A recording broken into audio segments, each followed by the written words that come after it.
Calm down, people. Calm down. We will be getting into this real soon. I just need you to calm down. We're going to get into this. Yes, we are going to get into this. Alright. Right? Peace. This is Politics as Usual with your boy Juice Wanna. Oh, your gritty style. Yes. Don't forget to check out the book, Street Scoutsy Knock 'em Out the Box, along with some junky apparels to support the channel. Don't forget to hit the like, the subscribe, and the notification bell so you can always get the newest content. Now that we got that out the way, I'm gonna take this where we left off on the charlatan, right? And the quacker. Because I've when we left off, I was explaining to you how the medical industry, at least the psychological part of it, psychology and all of that, is a hustle, is a scheme, right? To make sure that the king, right, has his subjects in line. So you're watching big nations being controlled through manipulation, let's say. All right. So we're going to get into this. I'm going to take you back over to the charlatan, right? So let's go back over here real quick, people. All right. So I read this yesterday, and I'm going to just take it up from here. It goes, the charlatan, also called the swindler or Montebank, is a person practicing quackery or a similar confidence trick in order to obtain money, fame, or other advantages through pretenses or deception. Synonyms for charlatan include shyster, quack, a fake. Quack is a reference to a quacker or a practice of dubious medicine, including the sales of snake oil, or a person who does not have medical training who purports to provide medical services. Now, you could see a lot of the doctors, they'll prescribe things to you that they tell you they don't really know. You know what I mean? We just trying to figure it out. So they're using you as the guinea pig. So most of those times, those medications are basically, quackery. You know what I mean? It's snake oils. You know what I mean? They just that because they got an office now, they went to school for certain things, these other things become a testing ground, right? A new medication, Viagra, whatever, it comes across their desk, they get paid X amount of money to promote it, and there you go. So a lot of times we are still dealing with a quackery. And we are definitely dealing with charlatans, pumping off, snake oil. Right? So then we go to quackery. Often synonymous. Okay, one is blinking. It goes, often synonymous with health fraud. Right? Is the promotion of fraudulent or ignorant medical practices. A quack is a fraudulent or ignorant pretender to medical skills, or a person who pretends professionally or publicly to have skills, knowledge, qualifications, or credentials they do not possess. A charlatan or snake oil salesman, the term quack is a clipped form of the archaic term quacksilver from Dutch, right? A hawker of salvies. In the Middle Ages, the term quack meant shouting. A quacksilver sold their wares in the market, shouting loud. We go shouting loud, shouting in a loud voice. See the voice over there, right? All right. I just wanted to make sure y'all seen that come up there. And you understand, the hustle. Common elements of general quackery include questionable diagnosis, use questionable diagnostic tests, as well as untested and unrefuted treatments, especially for serious diseases such as cancer. Quackery is often described as health fraud, with a salient characteristics of aggressive promotion. So when we look at these commercials and they give you all of these possible side effects, and then they making sure that you cannot sue them, and that's quackery. So just because you see it on TV and you see a backing behind it does not mean that it's still not fraudulent. You know what I mean? It doesn't mean that. It doesn't say no because you put it on TV is not fake. Shit, anybody with a budget could put something on TV. You know what I mean? So then, we're going to go down to the etymology. The word comes from French, charlatan, a seller of medicines, who might advertise his presence with music and outdoor stage show. Now you still got commercials, right?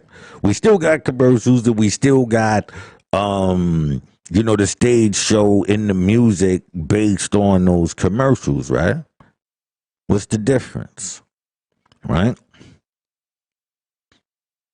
The best known of the Persian charlatans was Tabrin, whose skits and faces were influenced by comediana, right? Comedians, inspired these are all whatever words, I don't know. The word can also be traced to Spanish, charlatan, a indiscreetly talkative person, a chatterbox. Ultimately, euthymologists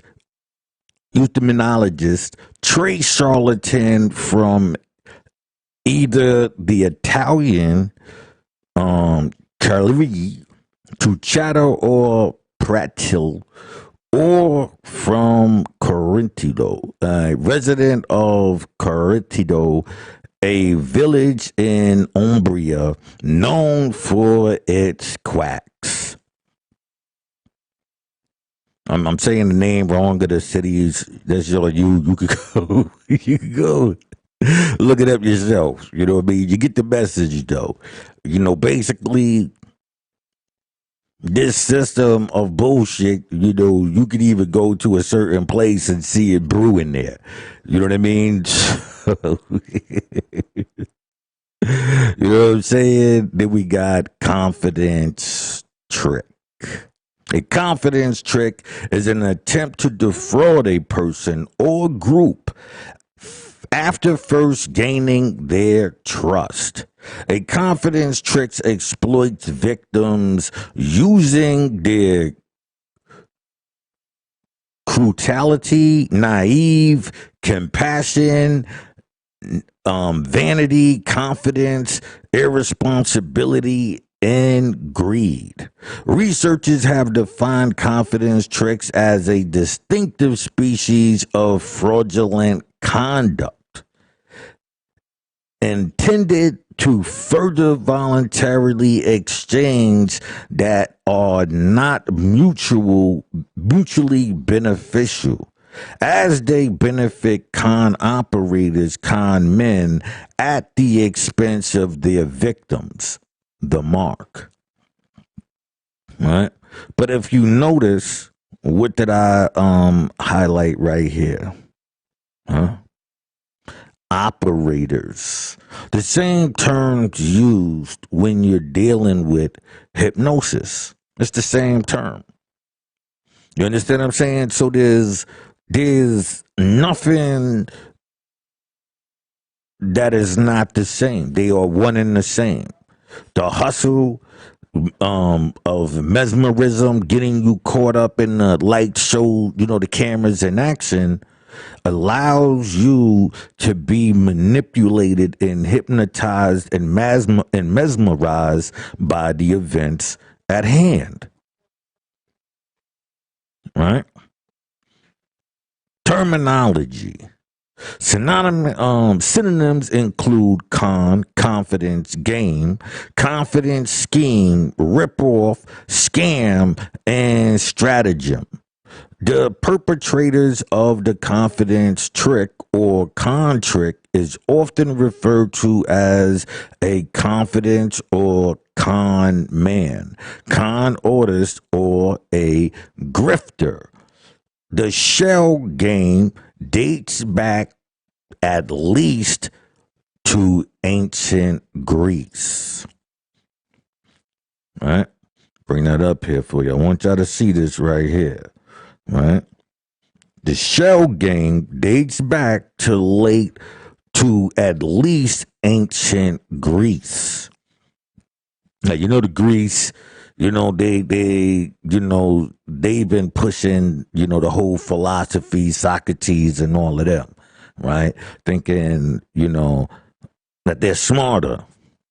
You know what I mean? So when I point out 3-card money or the shell game, you understand that I'm not reaching. I'm not just pulling something out of nowhere. These things that I'm saying are all connected. It's the scheme, the same scheme you might go into a lodge and find, depending on if you go into the right one. You don't know which one you're getting into unless you've been invited into, right? All right. So, Samuel Thomas, all right? I'm gonna make sure I'm on the I haven't hit the other. Okay, nah.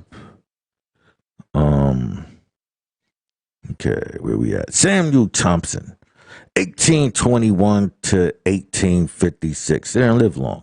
Was the original confidence man.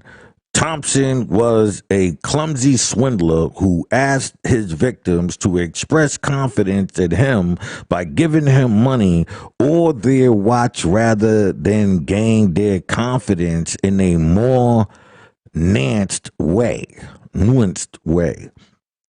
A few people trusted Thompson with their money and watches. Thompson was arrested in July 1849, reporting about this arrest. James Houston, a reporter of the New York Herald, publicized Thompson by naming him the confidence man. Although Thompson was an unsuccessful scammer, he gained the reputation as a genius operator. Mostly because Thompson's sarcastic tone was not understood as such. The National Police Gazette coined the term confidence game a few weeks after Houston first used the name confidence man. Right? A confidence trick is also known as a con game. a con, a scam, a grift, a hustle, a bunko or bunko, a swindle, a flim flam, a gaffle, or a bamboozle. The attended victims are known as marks, suckers, stooges, mugs, rubes, or gulls from the word gullible. When accomplished are employed, they are known as shills. Right?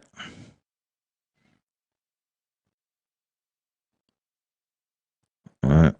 Did I go past that already? Yeah. My fault. Let's see here. All right. So we went through that. So now we up to length and strategies. Right. We about to take a break in a minute, so I'm gonna see if I can get this out. It goes. In short, cons or small cons is the fast swindle which takes just minutes, possibly seconds. It typically aims to rob the victim of money or other valuables which they carry on their personal or are guarding. A long con or big con, also chiefly British English, long game, is a scam that unfolds over several days or weeks. It may involve a team of swindlers and even prop sets, extras, costumes, and script lines. It aims to rob the victims of huge sums of monies or valuables, often by getting them to empty out bank accounts and borrow from family members. All right, we're going to take a break in another 5 seconds.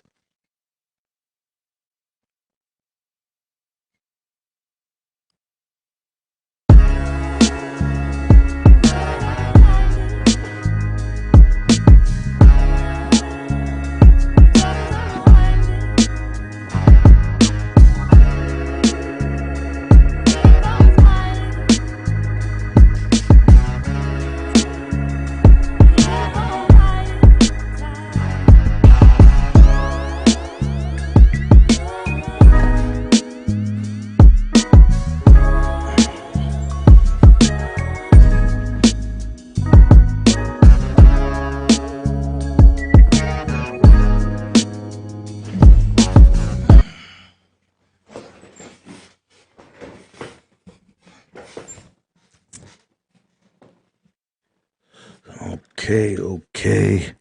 So we are back in the building, people. All right. Hold on. Let me make sure my clock is running. All right. Okay. All right. So now let's cover the stage. Right? So, in Confessions of a Confidence Man, Edward A. Smith lists the 6 definite steps or stages of growth of a confidence game. He notes that some steps may be omitted. It is also possible some can be done in a different order than the one shown or carried out simultaneously. All right? Okay. Foundation work. Preparations are made in advance of the game, including the hiring of any assistance required and studying the background knowledge needed for the role. So you got the traveling man in freemasonry. So your traveling man, he travels the rough and rugged road, right?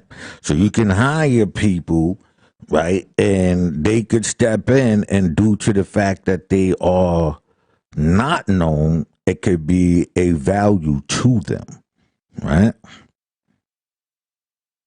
Approach. The victim is approached or contacted. Build up. The victim is given an opportunity to profit from participating in a scam, right? The victim's greed is encouraged, such that their rational judgment of the situation might be impaired. Payoff or convincer. The payoff or convincer. The victim receives a small payout as a demonstration of the scheme's purported effectiveness. This may be a real amount of money or fake in some way, including physical or electronical. In a gambling con, the victim is allowed to win several small bets. In a stock market con, the victim is given fake dividends. The hoorah, right? The sudden manufactured crisis or change of events forces the victim to act or make a decision immediately. This is the point at which the con succeeds or fails. With a financial scheme, the con artist may tell the victim that the window of opportunity to make a large investment in the scheme is about to suddenly close forever. Right, I'm gonna get into a story after this because I'm gonna tell you, some crazy shit. Right, and the in and out in a conspirator in or on the con, but assumes the role of an interested bystander, puts the amount of money into the same scheme as the victim to add an appearance of legitimacy. This can reassure the victim and give the con man greater control when the deal has been completed. Right. In addition, some games require a corroboration step, particularly those involving a fake but purportedly rare item or of great value. This usually includes the use of an accomplice who plays the part of an uninvolved, intentionally skeptical third party who later confirms the claim may be made by the con man. Right? Let me tell you something, right? When I had first came home, right? And mind you, I was in court. You know what I mean? So people that I knew, right, that I personally knew, came at me and tried to hustle me with this same logic, but they was doing some what you call it, it's a pyramid scheme, but they wasn't acting like it was a pyramid. It was flowers, petals. So you had like these 10 petals on the flower, right? And those are supposed to be you in the circulating of money and this is the opportunity to get it. All of the stuff. And I'm looking at them, and I'm like, wow, you really think that I'm that stupid? Right. And the worst part is to be people that's around me. I mean, people that I really looked at with, love. Like real love. Like, I can't even believe you would run that on me like that.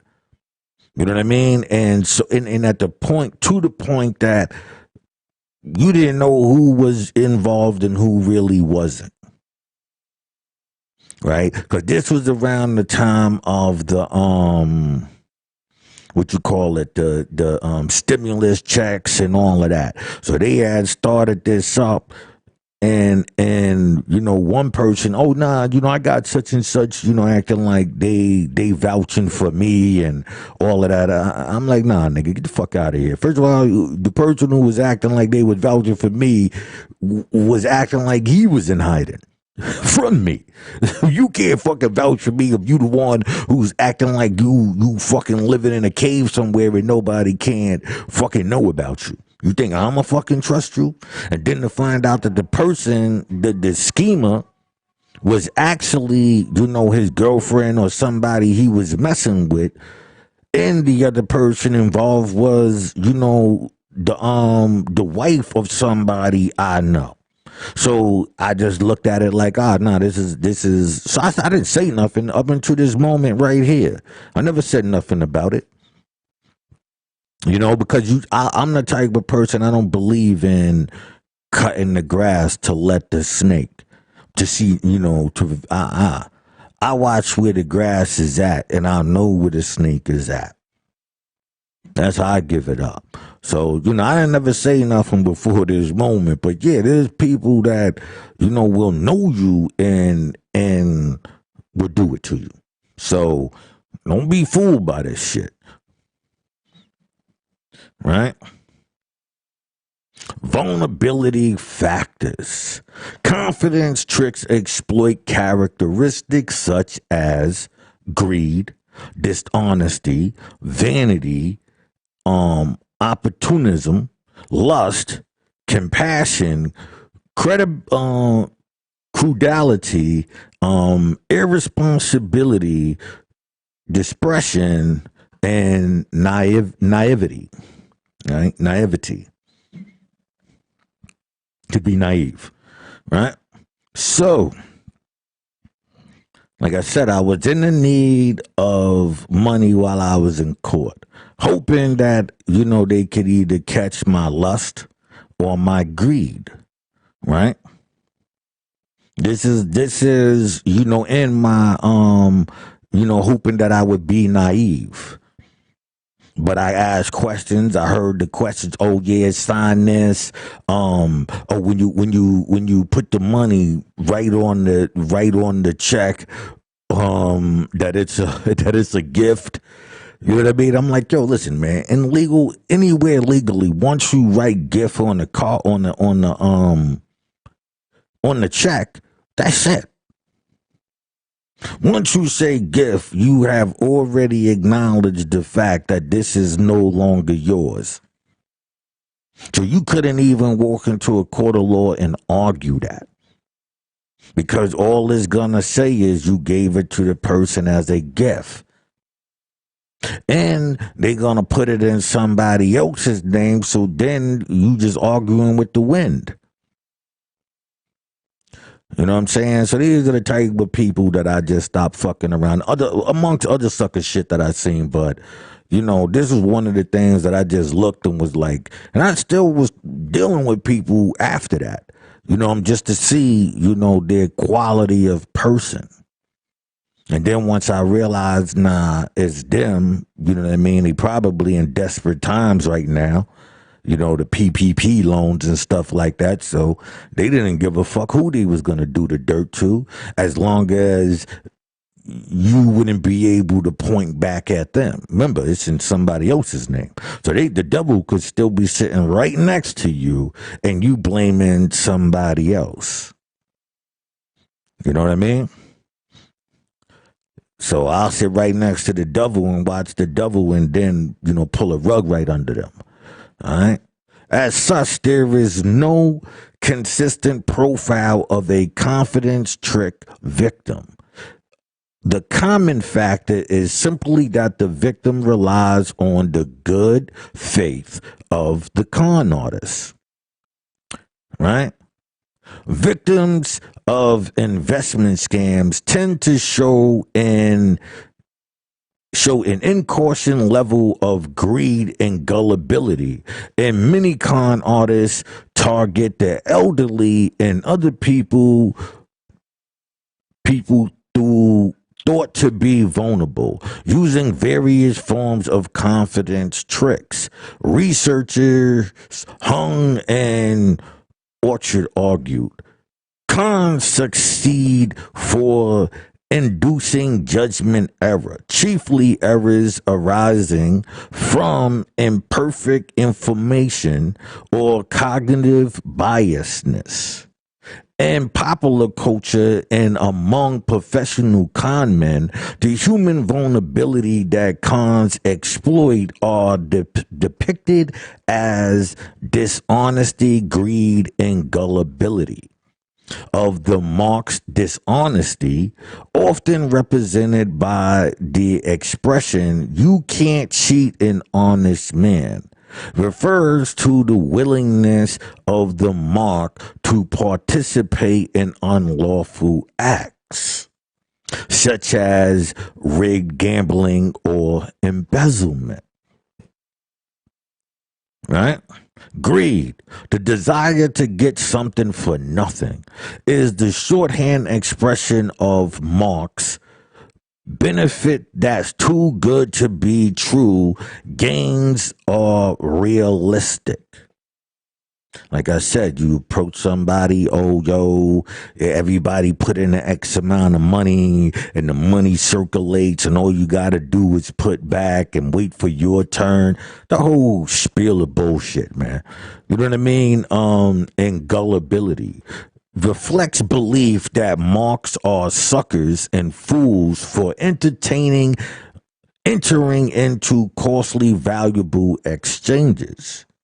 Judicial opinions occasionally echo these sentiments. See? So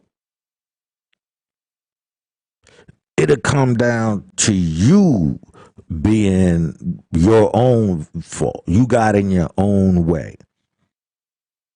You know, so me, you know, I guess they was hoping that I'd be, you know, because of the court thing and needed money, you know. I'm like, yeah, but I'm not going to take a risk, especially when I know that that's a pyramid scheme. Like, I've been hustling my whole life. I know 3 called money. Trust me, man, I know the game.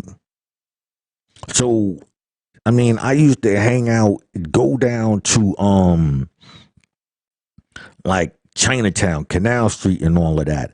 And you can get shells, meaning that not shells for like nuts and stuff. I mean like electronic casing shells, meaning that say laptops, right? You can buy just the shell, just the the casing. And so you could fill it up with newspapers or whatever to give it weight, and to have the plug and all of that, and you selling this stuff. You know, so me being a type of person, like I said, who's known the streets since I was a young kid,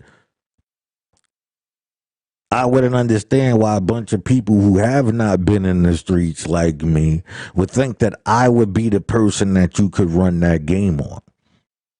Like, that was just amazing to me. Like, nigga, y'all niggas ain't even taking real risks to be thinking that somebody like me would fall from that from somebody like you.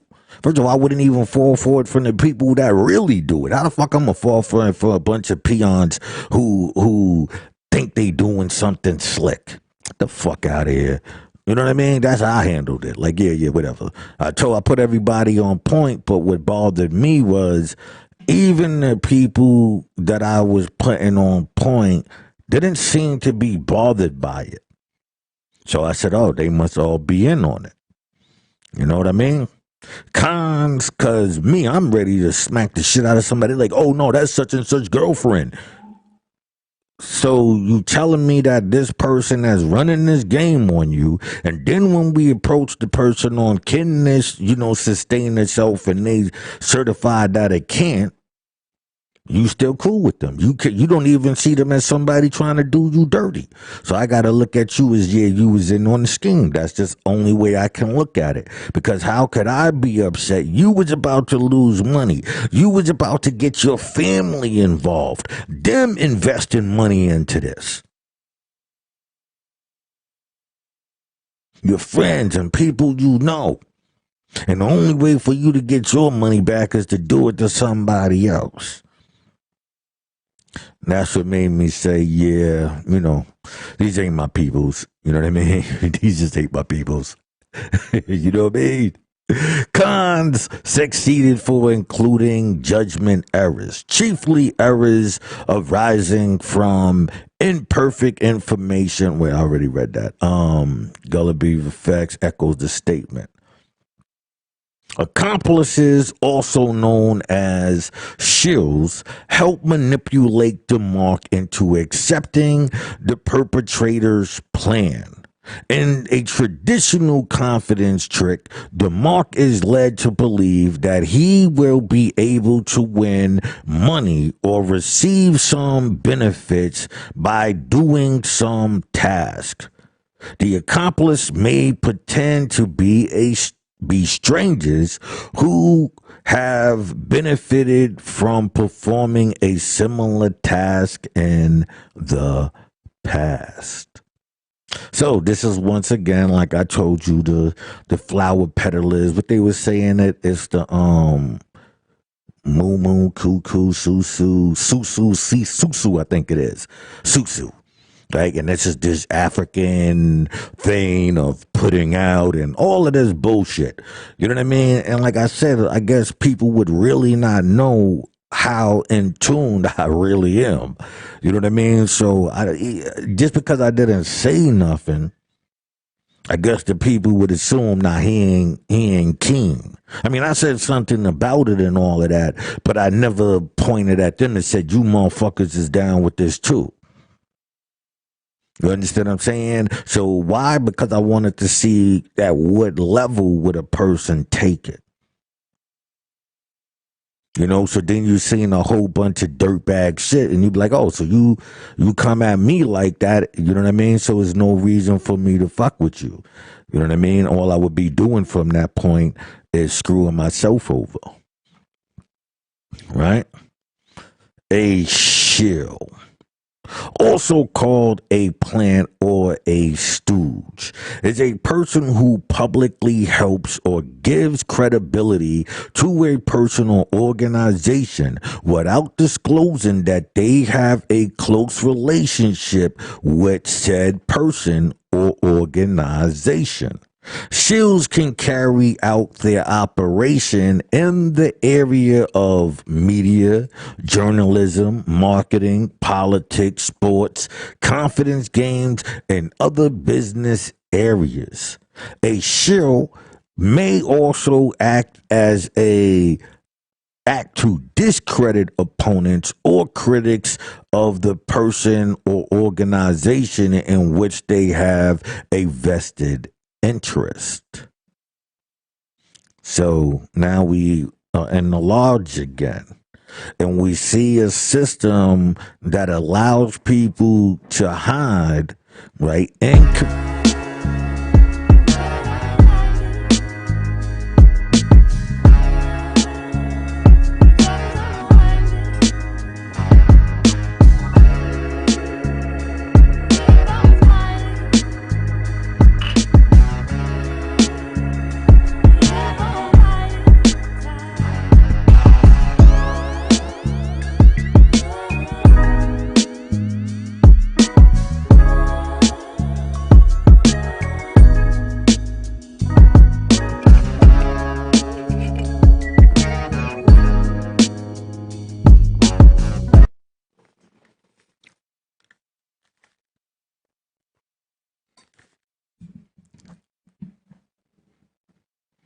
Right?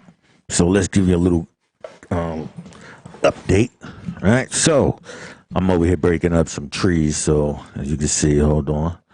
Let me show you. I got some trees in my hand here. I got some nice buds. You know what I'm saying? So, as you can see, if you know anything about masonry, it's about if you see your brother in any type of thing, you're supposed to help and join in. And these are how they do it.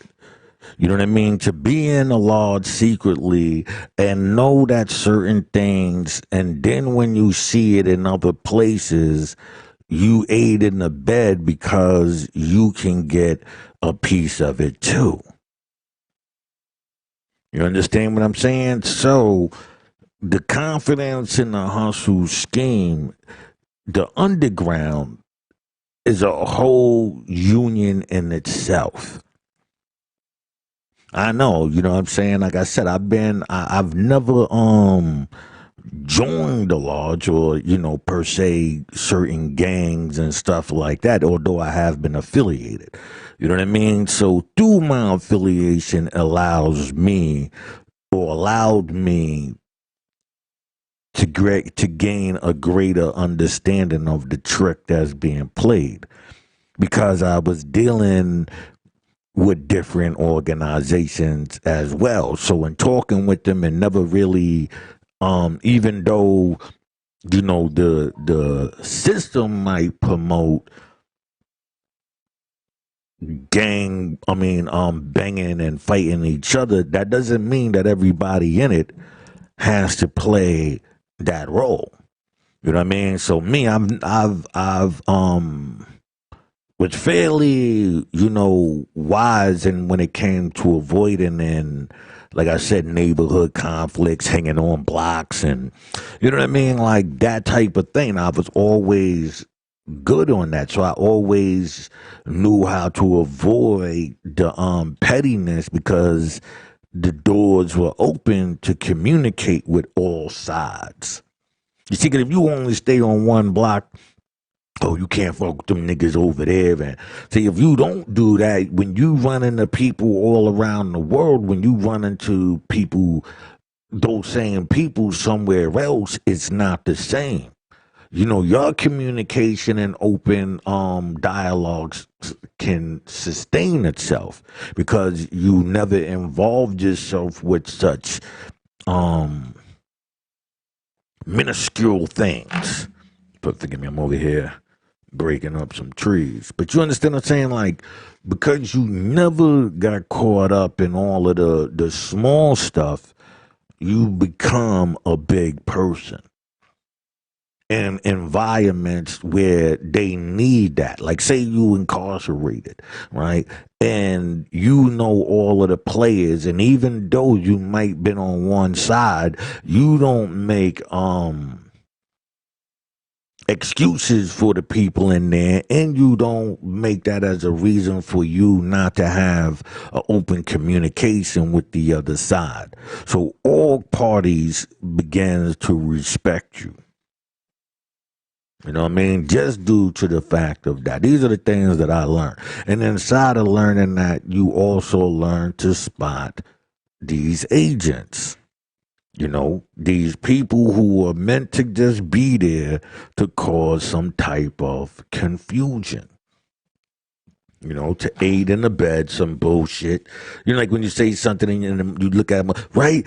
Or they look for you to co-sign some shit. You be like, me, I've never been a good co-signer. You know what I mean? My ability of co-signing is just basically not saying nothing. Because I'm very vocal on bullshit. You know what I mean? So a lot of times, if I don't want to blow somebody's spot up, the best thing I can just do for them is just not say a goddamn thing. You know what I mean? Like, because I'm not really with it. If unless I see, like, there's some benefit in it, for all parties. You know what I mean? I'm not with it. So usually I'll co-sign something outside of, us. So if it's somebody else, and you rocking them, I'll co-sign you. I'll give you the co-sign then. You know what I'm saying? I'll give you the co-sign then. But anything else, I'm not really with it and shit. I'm not one of them people that's gonna, yo, right, I was moving 80 bricks. I guess. What they got to do with me? You know what I'm saying? What that got to do with me? All right, let me go back over here real quick, people. All right.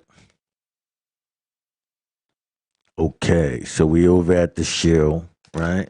A shill, also called a planner or stoogie, is a person who publicly helps or gives credibility to a person or organization without disclosing that they have close relationships with said person or organizations.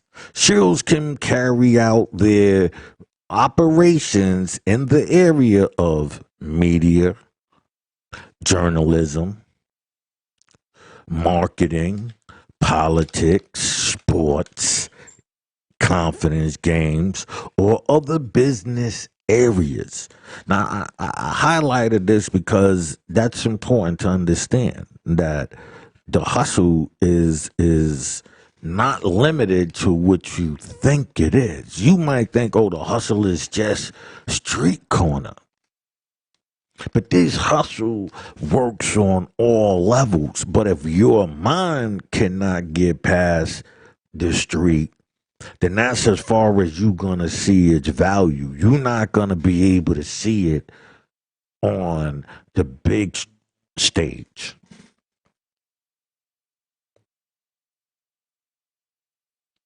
Right? Whether it be, politics through, local or world stage.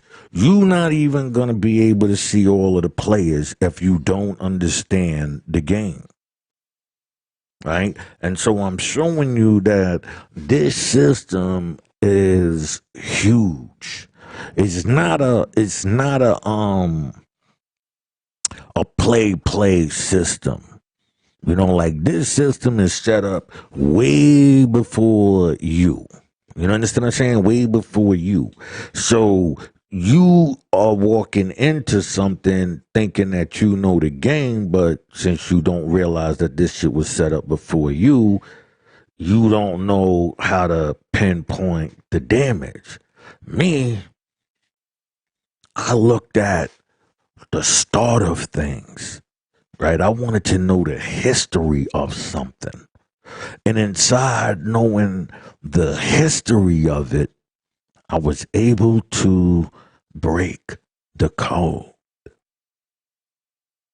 You understand what I'm saying?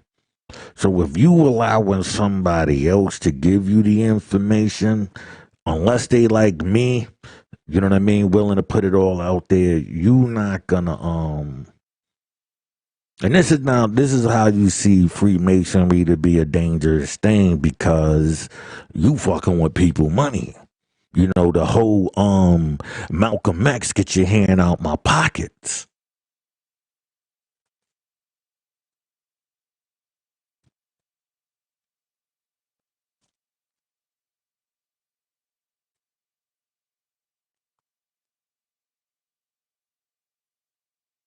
Goddamn weed in my mouth.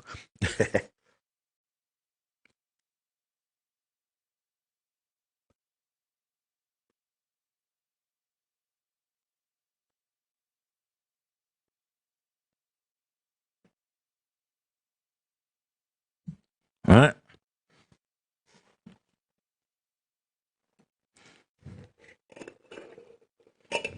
Put some of this buds back in. As you can see, I still got buds left. All right.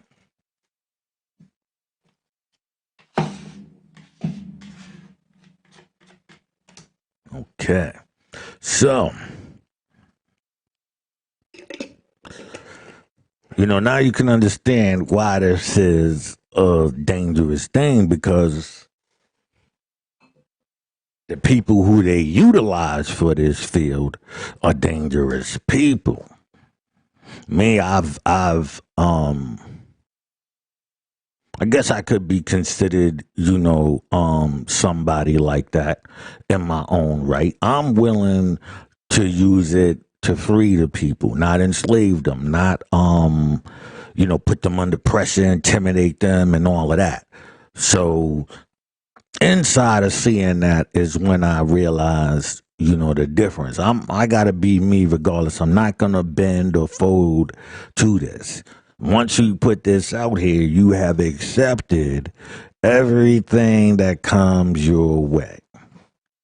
I accepted it. You know what I mean? So this is only one part. When we really get to, now I'm just showing you how this operates, how this works.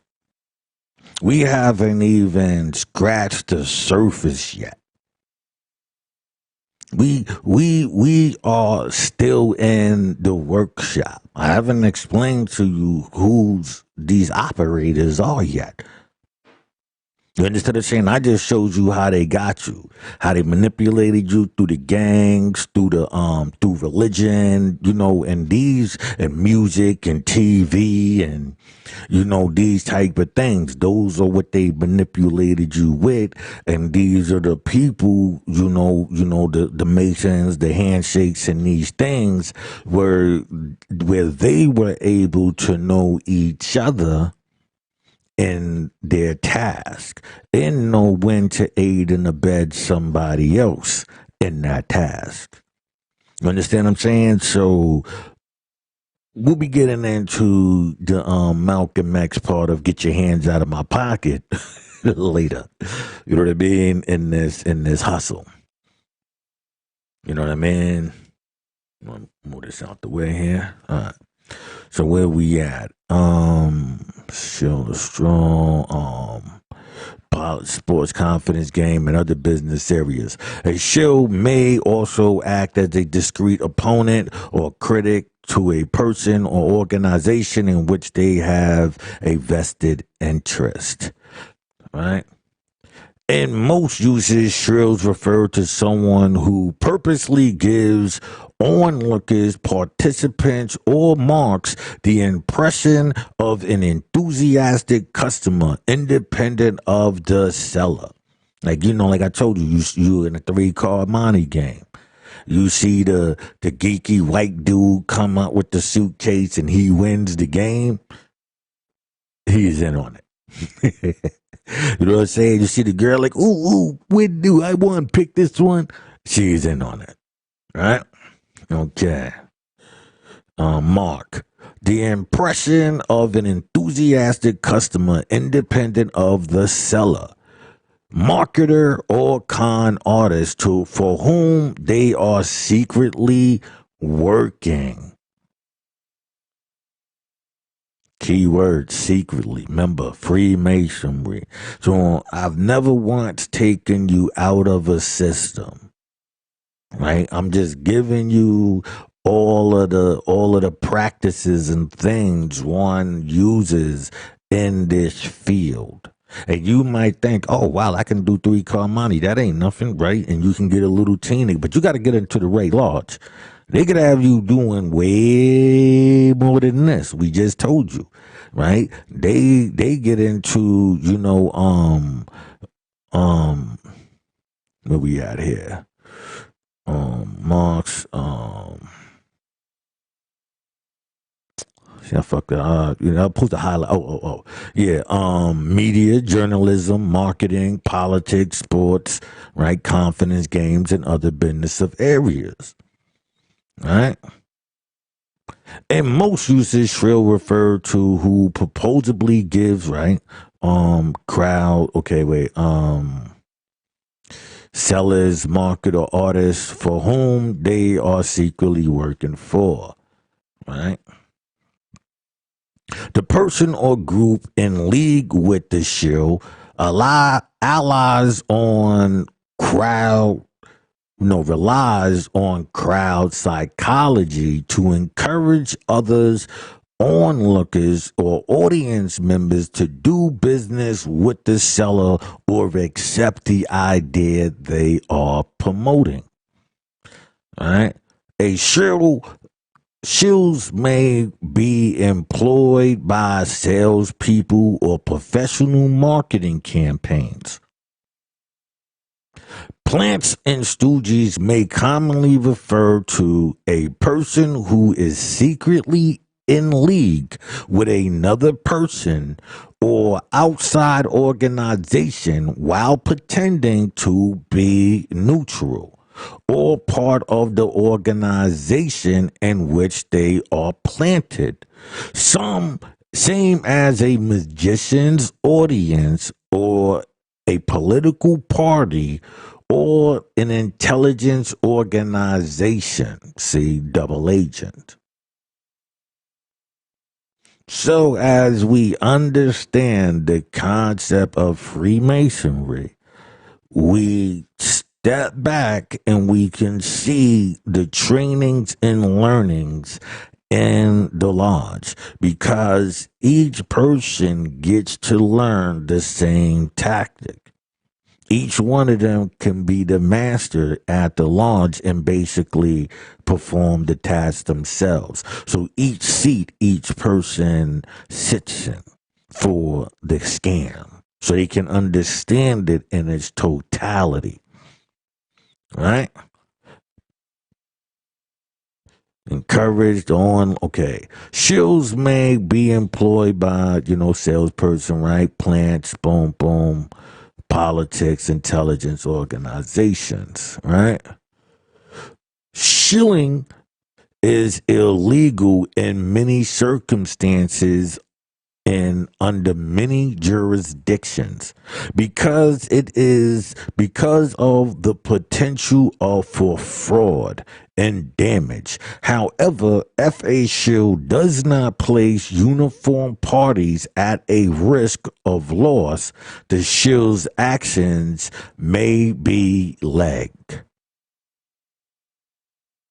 I don't know. I don't think I got that whole thing. Well, let me pull that up for you real quick here. All right, hold on. Shell,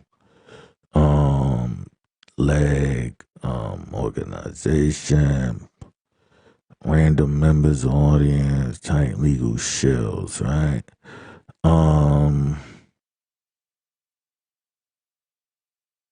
Which one was that again? Was we in That's his leg, right? So I don't know where the hell a leg part is at. Applaud, outside, natural organizations, political organizations, shares of circumstances, legal. Okay. I knew there was something wrong with that shit. Copy, right? Let's go back over here. All right. Hold on. Paste that in there for y'all. Right? Where we at?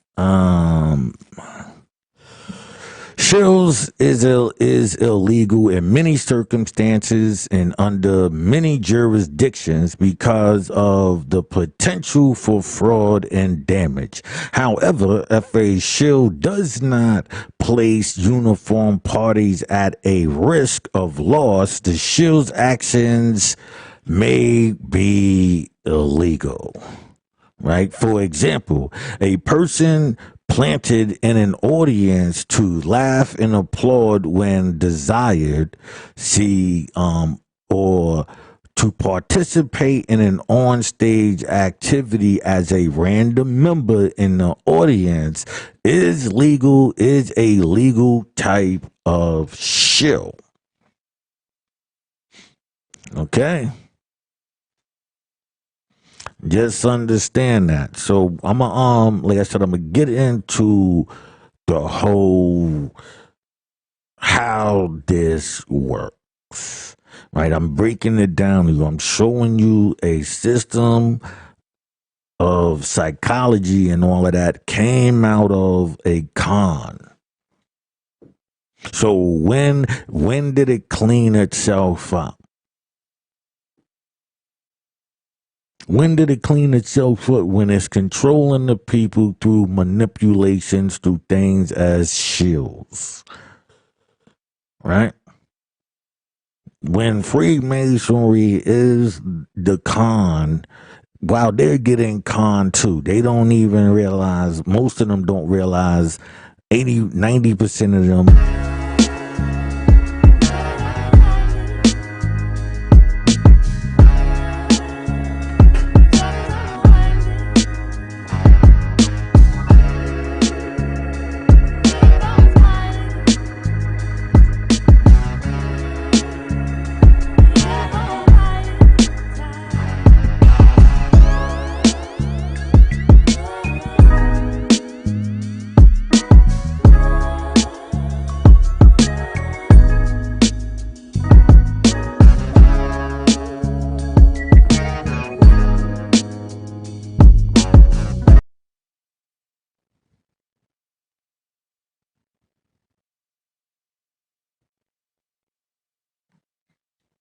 right?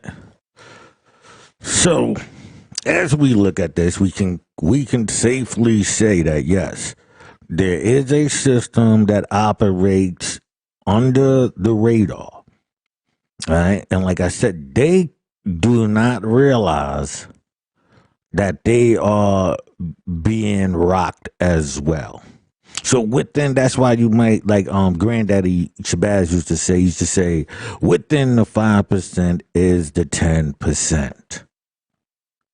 Right? So even within an organization that's supposed to tell the truth, there's still have the 10% within it, the liars, the cheaters, and all of that within that same thing. Right? Okay, so let's go to the next thing what we got here. Crowd psychology. Right? Crowd psychology, also known as mob psychology, is a branch of social psychology. Social psychologists have developed several theories for explaining the way in which the psychology of a crowd differs from and interacts with that of the individuals within. All right. Major theorists in major theorists in crowd psychology include, right, Gustave Le Bon, Gabriel Trude, and who? Sigmund Freud, once again. Remember, I was telling you about the Freudian slip when they was talking about psychology, and I was explaining that this is how they promoted homosexuality within, the black community with stuff like pause, whoa, whoa,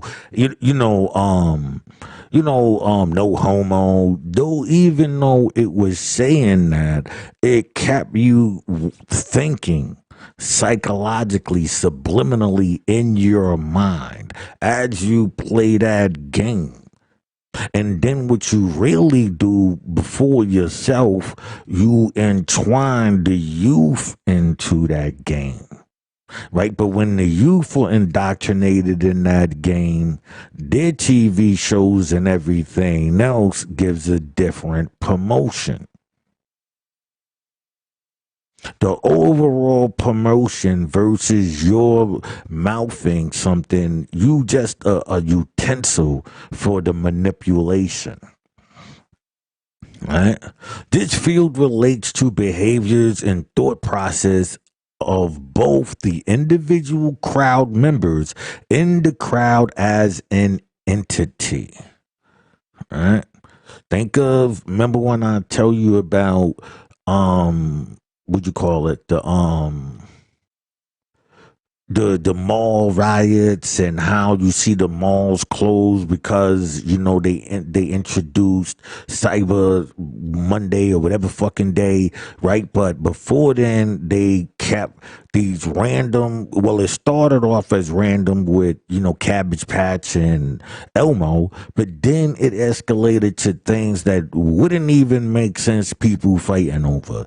Now you just see it just in full blown chaos where anything in an outing causes this. KFC and the chicken, and these are setups. They trying to see what they can get out of the crowd.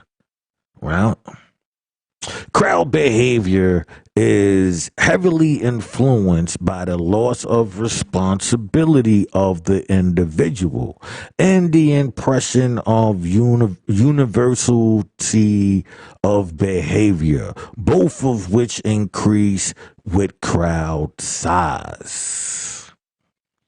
Right, so whatever the crowd is into, that's what they saying that you gonna ride with. The first debate in crowd psychology began in Rome at the first International Congress of Criminal Anthropology on the 16th of November in 1885. The meeting was dominated by Caesar Lombosio, so whatever, and his fellow Italians who emphasize the biological determinants. All right. So Broso, I'm just calling him Broso, Lombroso, right? Detailed before the first Congress his theories on the physical anomalies of criminals in his characteristic classification of criminals as born criminals. Think about these things that you hear and know where the root comes from.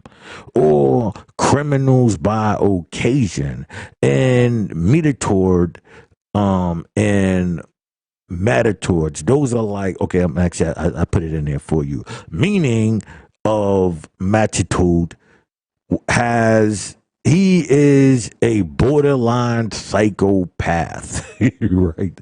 That's what that means. You know, borderline psychopath, right? Enrico Ferri expressed his views of crime as degeneration from profound then insanity, for in most insane persons the primitive moral sense has survived the wreck of their intelligence. Among similar lines were the remarks of Sigri and Morrow, right? A weak response was offered by the French, who put forward an environmental theory of human psychology. Called attentions to the importance of the influence of the social environment upon crime. Professor Alexandria, thought that this avatic and degenerative theories, as held in the Italian school of exaggeration and false interpretations of the facts, and that the important factors was the social environment, right? Meaning that the important factors was the social environment, meaning that the environment that a person's in plays a large role in their actions. If you inside a mob, right, that's wilding out, what would you be in there for if you wasn't planning to do that? Right?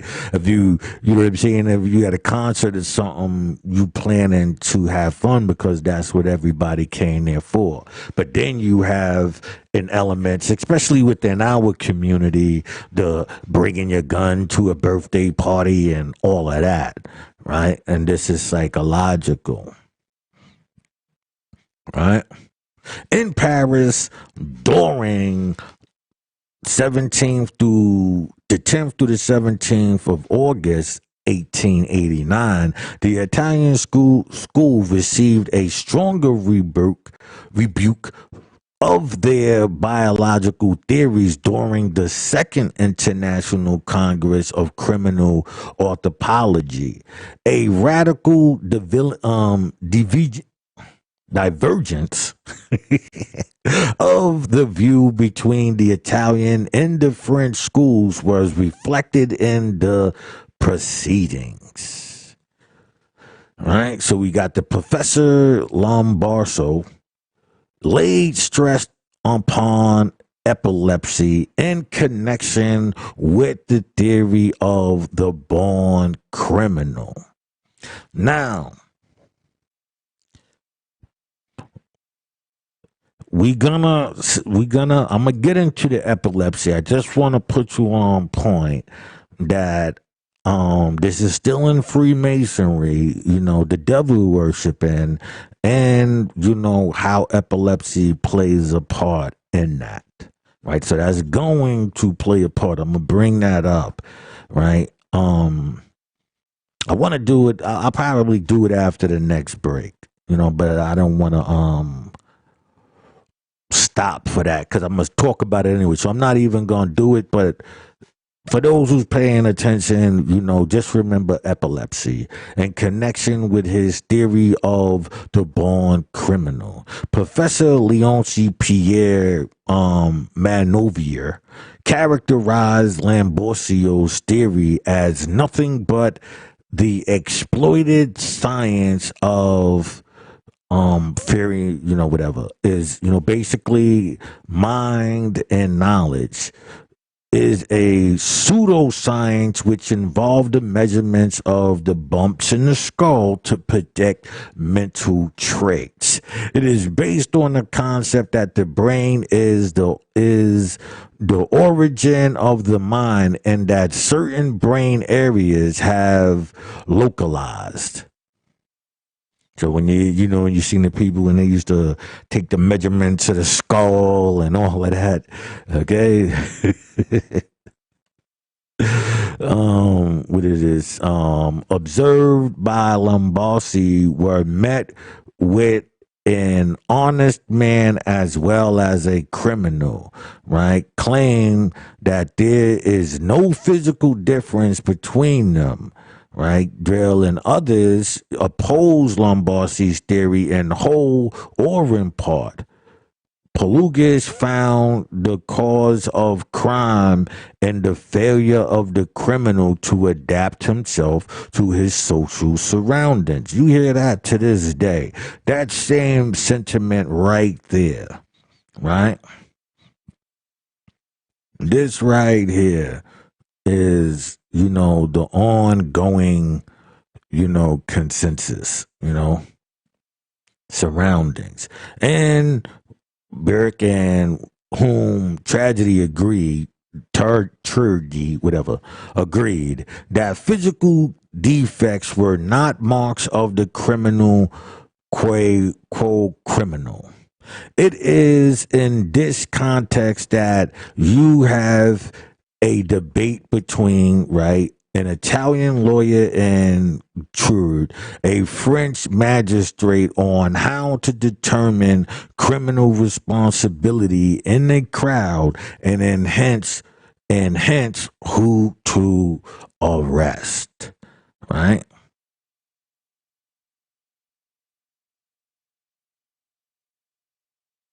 All right, so you see that there for you, all right, and who to arrest, right?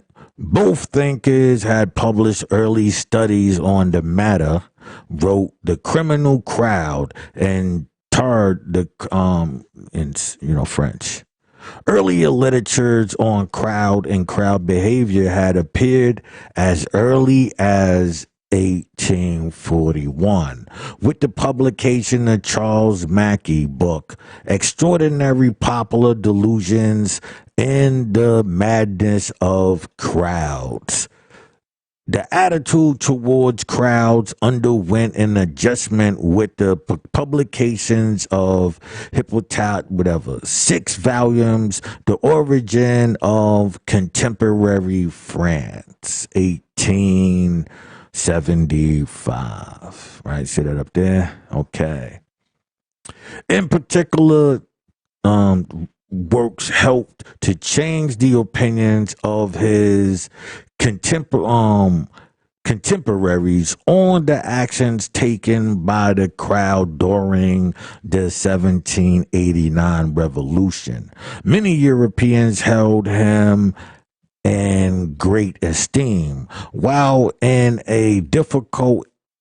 it is difficult to directly link his work to crowd behavior, it may be said that his thoughts stimulated further studies of crowd behavior.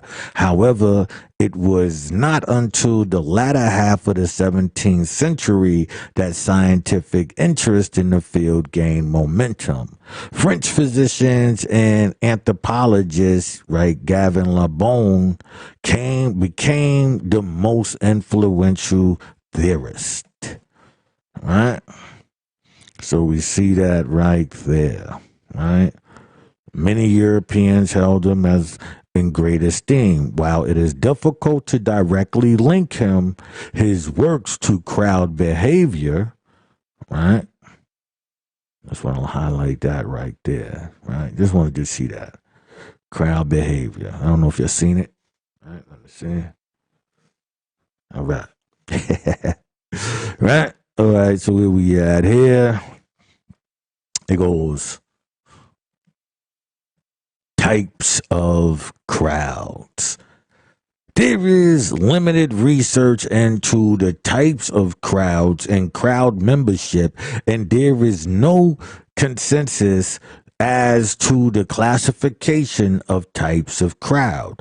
Two recent scholars, Mambusi, right, 1967, and 1995, focused upon purpose of existence and differentiate among crowds, developed a system of 4 types: casual, conventional, expressive, and aggressive. Also classified crowds as spectator, demonstrator, or escaping to correlate to the purpose of gathering, or escape to correlate the purpose of gathering. I don't understand what that last part meant. Another approach to classifying crowds is sociologist Herbert Bloomer's system of emotional intensity. He distinguished 4 types of crowds: casual, conventional, expressive, and acting. His system is dynamic in nature. That is, a crowd changes its level of emotional intensity over time and therefore can be classified in any one of the 4 types. Right? Generally, researchers in crowd psychology have focused on the negative aspects of crowds. But not all crowds are volatile or negative in nature. For example, in the beginning of the socialist movements, crowds were asked to put their Sunday dress and march silently down the streets. A more modern example involved the sit-ins during the civil rights movement. So the way I'm hearing it is that was a psychological study, right? Put this man and these people in this situation. Crowds can reflect and challenge the held ideology of their social cultural environment. This can also serve integrative social functions, creating temporary communities. All right. Crowds can be active mobs or passive audiences. Active crowds can be further divided into aggressive, escapist, acquaintive, or expressive mob. Aggressive mobs are often violent and outwardly focused. Examples are football riots and the Los Angeles riots of 1992. Escapist mobs are characterized by a large number of panicked pancake people trying to get out of a dangerous situation. Acquainted mobs occur when large members of people are fighting for limited resources. An expressive mob is any other large group of people gathering for an active purpose. Civil disobedience, rock concerts, and religious revivals all fall under this category.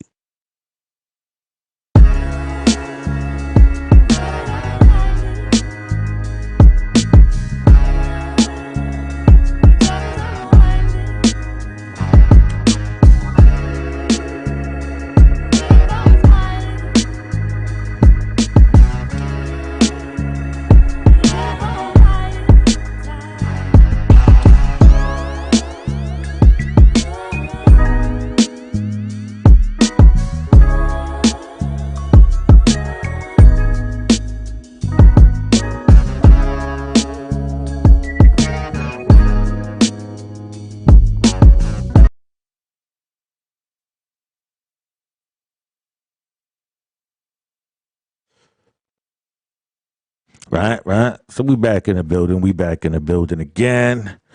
All right, I'm just looking, seeing my clarity. I think I'm gonna change my camera up. I don't know. It just seems grainy. I don't know if y'all know what that is, but it just seems grainy. All right.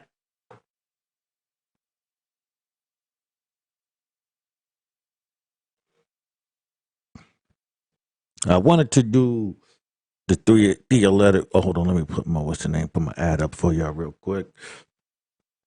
Okay, so I'm thinking, should I go into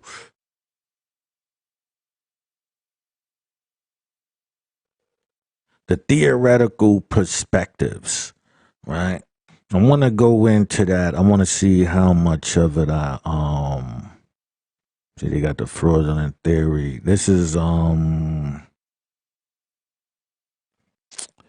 not sure if I want to do this or not. Cause you know what it is. I be knowing that I want to keep, the viewer. You know what I mean? So you want to not. And since I'm not really engaging with anybody at the present moment, you know what I mean? It's you don't know how much of it they're gonna take in before they, you know, zone out, and then the information is not really gotten, Like, this is all important. Everything that I'm saying here is how they utilized a system that they studied on you while using you as the guinea pig.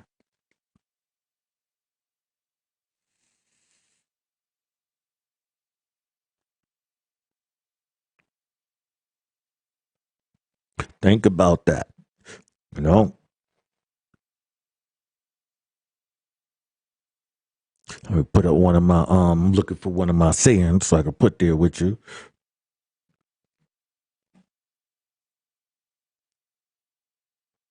By the time the fool learns the game, the players have disappeared. Right now, you see me. I be mentioning um Sigmund Freud and Einstein and all of these people. So by the time they put their works in, you wouldn't even know. Right. So when we take the time to hear, people of modern time, you can understand the new players, the mad scientist, because remember, it's the mad scientist, is the financier, and it's you as the test subjects.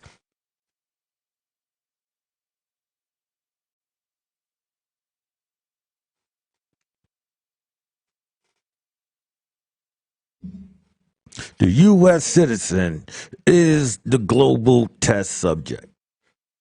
The black man is the number one guinea pig. That's just how this is going to turn out. As you see, you're going to see. You will see. You're going to be like, oh, wow, okay. All right. And that's why I saying this, I'm trying to get a lawsuit, right? And this is called the Past Reparations Act, right? Because this is deeper than just slavery. This is an all out onslaught on the people deliberately to this day. So this goes beyond a Freedom Act bill. Those people can argue that. I'm talking about something global, something that, yo, man, shit. You're gonna find out. You're gonna see. Once this is all over, you're gonna be like, wait a minute, I need to get down with this. Yeah. Because I'm not saying this.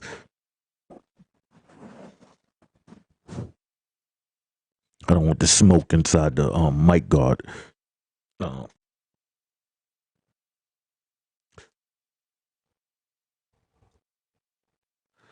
right? After this, you're gonna be like, wow, you know what I mean? I never really understood it like that. You know what I mean? You're gonna be amazed at the scheme. I mean, by now, if the things I'm saying, especially within this part of the series, I can understand the other parts. Maybe it might be, something that sounds familiar, but since nobody ever gave it any, substance of how it is, this is the second part. I gave you what they do.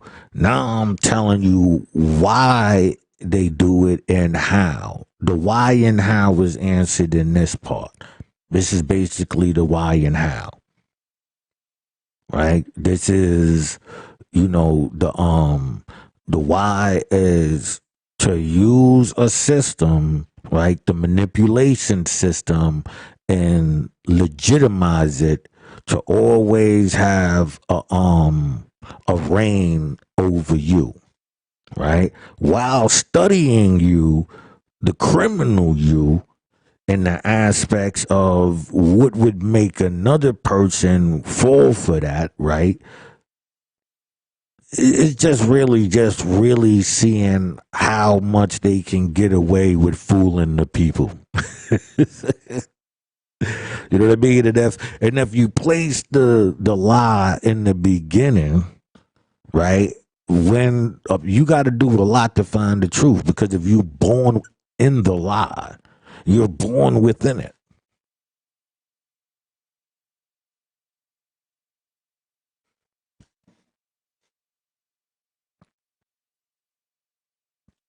So whether just because your name is in capital letters, you're a commodity. I don't doubt that. What I'm saying is you born in the lie anyway.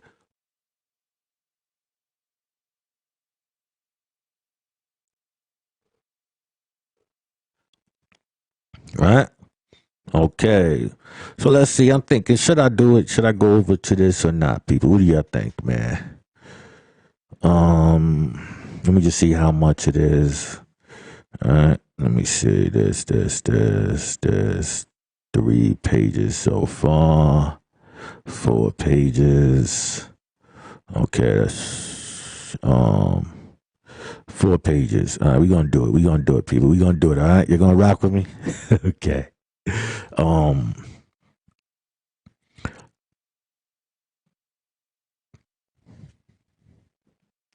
See, I didn't put up a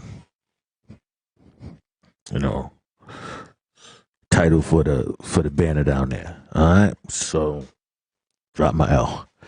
Okay, it goes theoretical perspectives. Le bone. Good, right? Bone is good. The good, right? The good. Held that crowds extended and my fault. He says held that crowds existed in 3 stages: submergence, contingent, and suggestion. See it right there, people. Suggestion, hypnosis, right?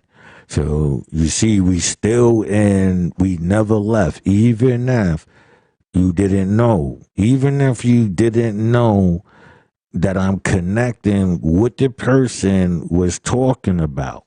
When they was talking about hypnosis and the things, they were talking about these cons, these hustles, and how they noticed the things that people would do and how they would react to certain things through suggestion. So then they took that back, just like how they did in Egypt and Mesopotamia and all of these places. They gathered that information and ran back and used it. You know what I'm saying? That's why I'm very protective of anything of ours. Like I'm like, yo, don't let nobody in it. Like the freestyle battles that you know, what's my man? Smacking them be doing the URLs. Like I was mad when I seen, you know, like what I think is the one out of in Canada or something like that. And you know, I personally wasn't a fan of it. I mean, just because I didn't, not because of any other reason than it's white people trying to put a staple in so they can act like we was already here. And you know, but they don't have no street battles. You see them in little, you know, parking lots in college and stuff like that doing stupid shit. You know what I mean? So they didn't go through it and develop that. So I feel like that should be, I mean, I don't mind them in it, but I didn't want them to act like they had a staple in it. Like I'd rather it been, no, y'all got down. I didn't want nobody to be looking over there and thanking them, yo, it wasn't for what's your name, man, they fed me, and I didn't want none of that. You know what I mean? That's what I'm protective of. Anybody acting like if they offer the hand, then they can take over. Nah. You know what I'm saying? During submergence, the individual in the crowd loses their sense of individual self. Right? Hold on, bring this up a little bit. Right? Oh. Right? See that? Right? It goes, and personal responsibilities. Right? This is quite heavily induced. Heavily induced. Pay attention to that. By the anonymity of the crowd. Contagion refers to the proximity of individuals. The potentialities of the individuals in a crowd to unquestioning following predominant ideas and emotions of the crowd. Right? I'm sorry, I read that all wrong. Where we at? Contagion refers to the propensity of individuals in the crowd to unquestioningly follow the predominant idea and emotions of the crowd. So say you playing music, you in a club, right? You put in a certain idea out. These songs are generating, right, to a whole people through a set time. Certain day, they all getting it. They all getting that information. Now, how they are use that information is the person that knows how to use the triggers. Right? In LeBon's view, this effect is capable of spreading between submerged individuals, much like a disease. Suggestion refers to the period in which the idea and emotions of the crowd are primarily drawn from a shared unconscious ideology.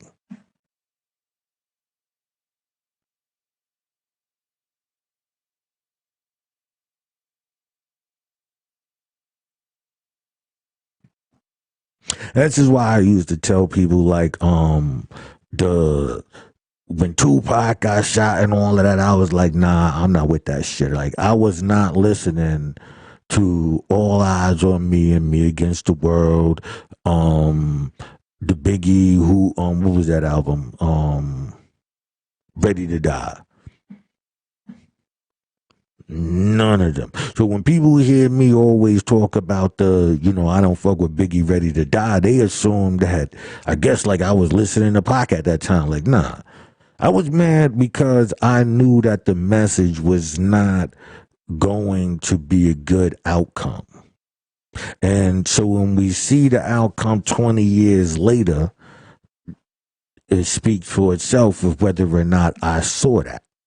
I remember having a picture when I was young, and it was with the pitch and it was a gun in a picture, right? And I remember like telling a father like, "Yo, get rid of that picture." You know what I mean? Like for me, it wasn't, although I was, involved in a lifestyle at that time, I also always been the type of person that was concerned about the impression that would leave on somebody in the future, especially if they don't realize who you really are. Like, okay, people would see, the criminal aspect, the criminal things that was being done by self, right? But they didn't see that when it involved my people, it was in a certain way that 90% out of the time nobody would get hurt, but me most likely. You know what I mean? Now, and the other 10% of that crime would be in a vengeance states where I think that people see the vengeance side and they associate that with how you deal with the world. Like if you are angry enough to like say shoot this person, stab that person or whatever because what you deem is right or wrong, right? People can know a lifestyle and assume that you applying that inside that lifestyle. And you're like, nah, it's not even the same thing. Like in my lifestyle, meaning that if I'm selling drugs or whatever the case may be at that time, I hardly ever involved a weapon. You see what I'm saying? Like it wasn't the same thing. It was like the weapon was only for these things. So I wouldn't never wind up in all of those situations taking shorts, dudes doing sucker shit or whatever.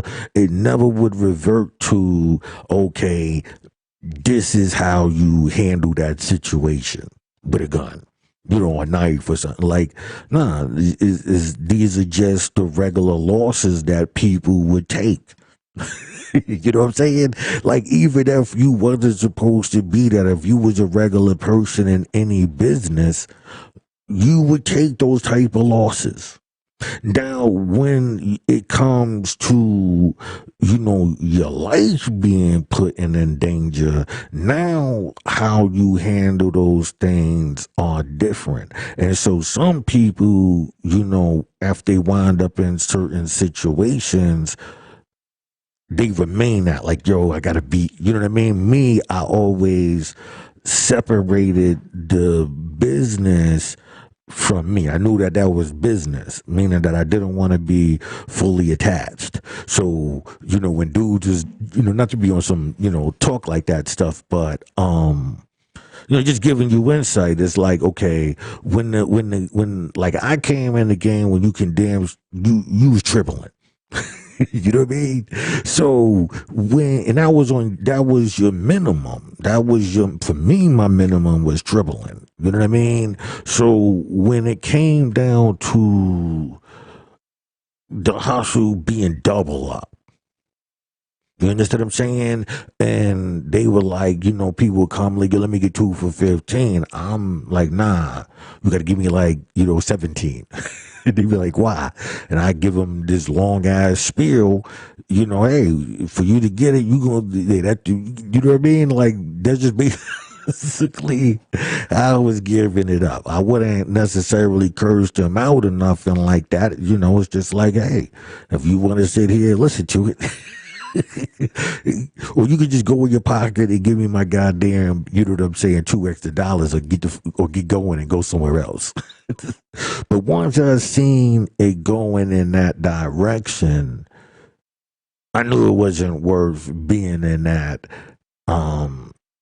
business. And this is like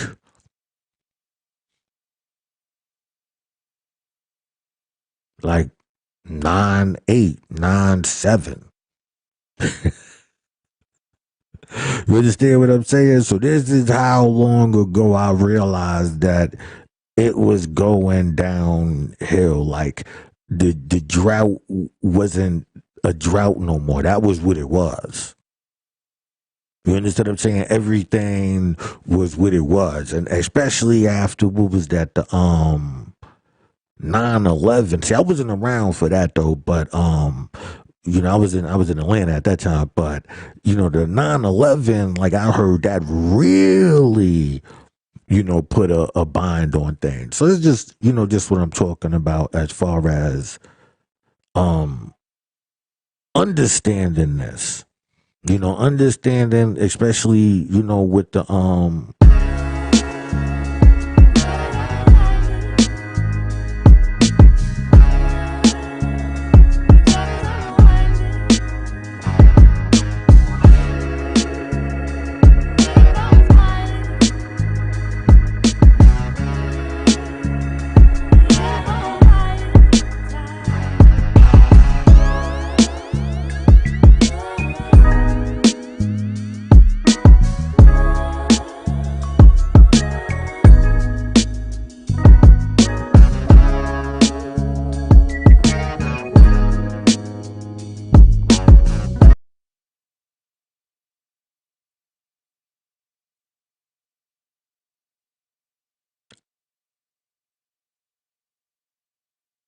right now let me say this, right? In school, some people, they like real good at math. Not me. I can't do math to save my fucking life. Right? But I've always been good in psychology, social studies, and history. Those are always my favorite subjects in school. You know what I mean? So it was easy for me to, weed out certain things in that field, like understanding, because I was good in good grades. I understood the human mind, you know what I mean, in that sense. So for me, studying and knowing the Tupac thing, and you know what I mean, I always been on point. I tell people at 9 years old, shit, I was on a what you call that shit? On the bench, watching people just float by and shit, watching life, studying it. Always been that theorist, philosopher. You know what I mean? So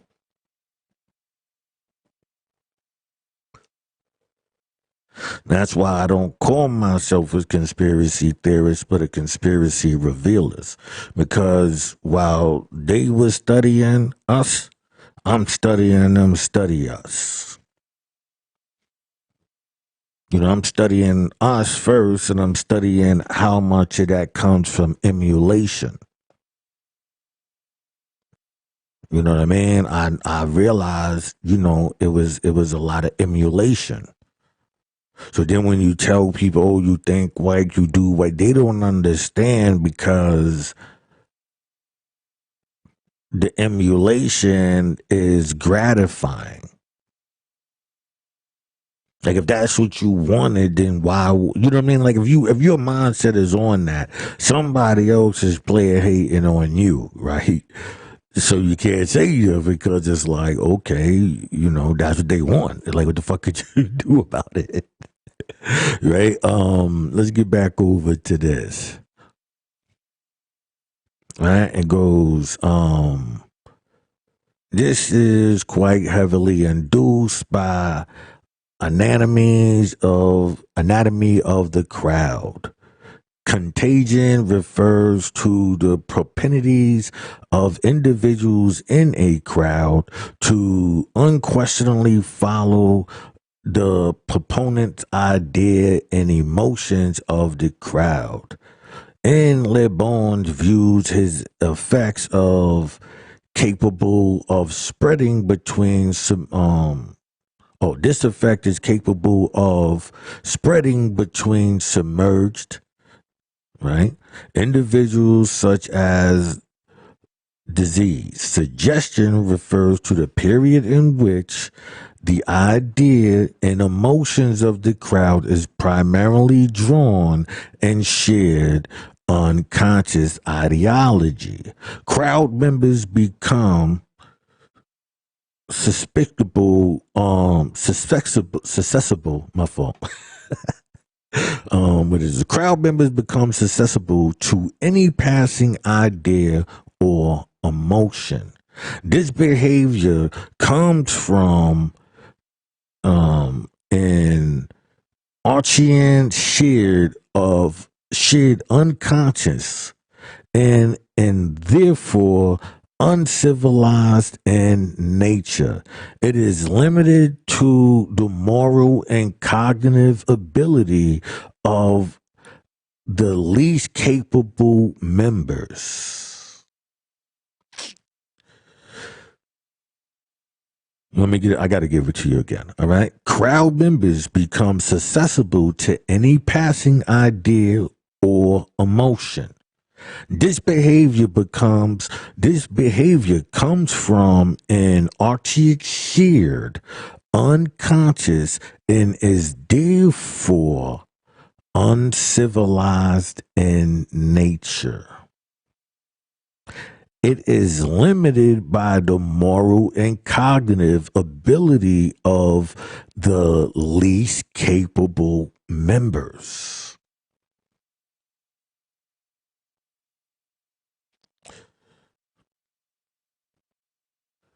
Le Bon believes that crowds could be a powerful force only for destruction. That's why I gave you the green part again.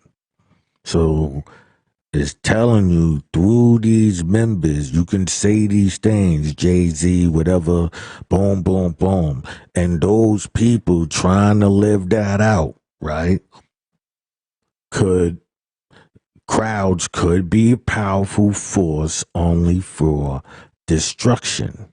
Additionally, Le Bon and others have indicated that crowd members feel a lessened sense of legal culpability due to the difficulty of prospecting individual members of the prosecuting my fault. Where we at here? I want y'all to see that. Okay, prosecuting, right? I don't know. Right? Individual members of a mob. In short, the individual submerged in the crowd loses self-control as a collective mind takes over and makes the crowd member capable of violating personal and social norms.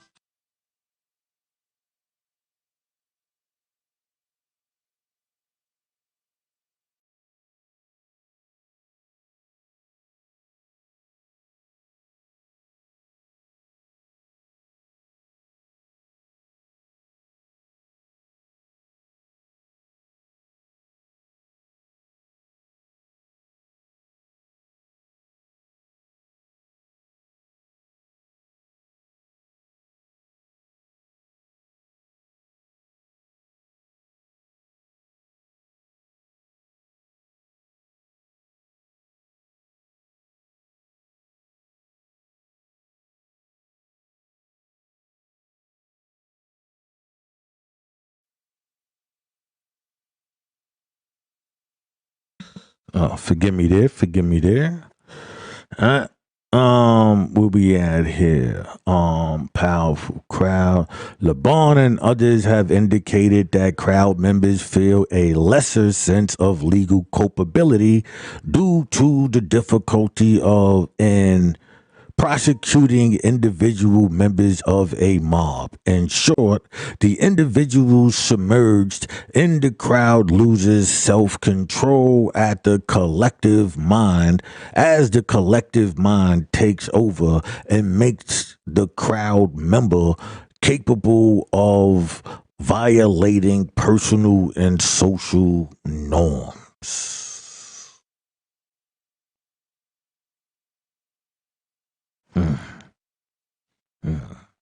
LeBron's idea that crowds foster anonymity and generate emotions has been contested by some critics.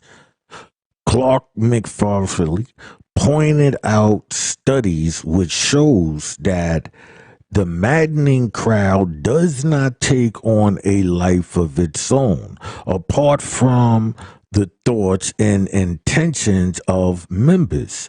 Norris Johnson, after investigating a panic in a 1979 Who concert.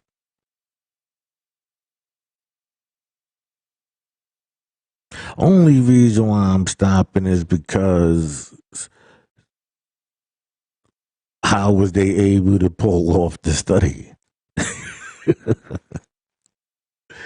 So they used for me, it's like you used a Who concert for your case in point. That means you had to been there, set up shop, and cause situations for things to happen, right? Concluding that the crowd was composed of many small groups and people mostly trying to help each other. Additionally, LeBron's theory ignored the social cultural context of the crowd, which some theorists argue can disempower social change. Disputed the assumption that crowds are homogeneous, right? Suggestions instead that participants exist on a continuum differing in their ability to deviate from social norms. Who's here again?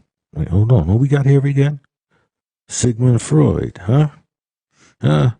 Sigmund Freud, once again, people.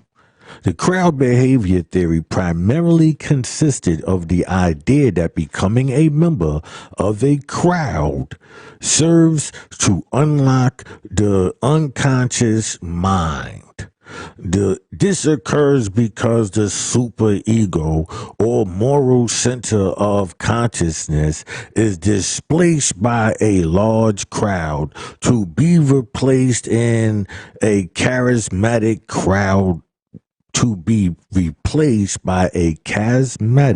crowd leader. Crowd behavior theory primarily consists of the idea that becoming a member of a crowd serves to unlock the unconscious mind. This occurs because the superego or moral center of consciousness is displaced by the large crowd to be replaced by a charismatic crowd leader.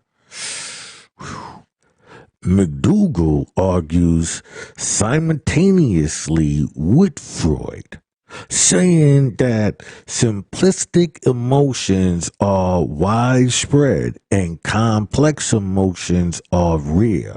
In a crowd, the overall shared emotional experience reverts to the latest common denominator, LCD, leading to primitive levels of emotional expression. The organizational structure is that of the primal horde, citizenized societies. And Freud states that one must rebel against the leader, reinstate the individual mortality in order to escape from it. Right? Moscow, whatever his name, expanded on this idea, discussing how dictators such as Mao Zedong and Joseph Stalin have used mass psychology to place themselves in this horde leader position.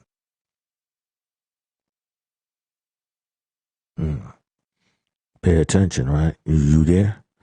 Theodore Adorno criticized the belief in the spontaneity of the masses. According to him, the masses were an artificial product of administrated modern life. The ego of the Bulgarian subject dissolved itself, giving way to the id and the physiologicized psychologicized subject. Furthermore, Adorno stated the bond linked the masses to the leader through the speculated of is Freud. Hold on. When the leader becomes conscious of mass psychology and takes it into their own hands and cases to exist in a certain sense, just a little as people believe in the depths of their hearts that the Jews are the devil, do they completely believe in their leader? Do they not really identify themselves with him, but act this identification, perform their own enthusiasm? And this participates in their leader's performance. It is probably the suspicion of the fictionists and their own group psychology, right? Psychology, which makes fascist crowd so merciless and unapproachable. If they would stop to reason for a second, the whole premise would go to pieces, and they would be left to panic.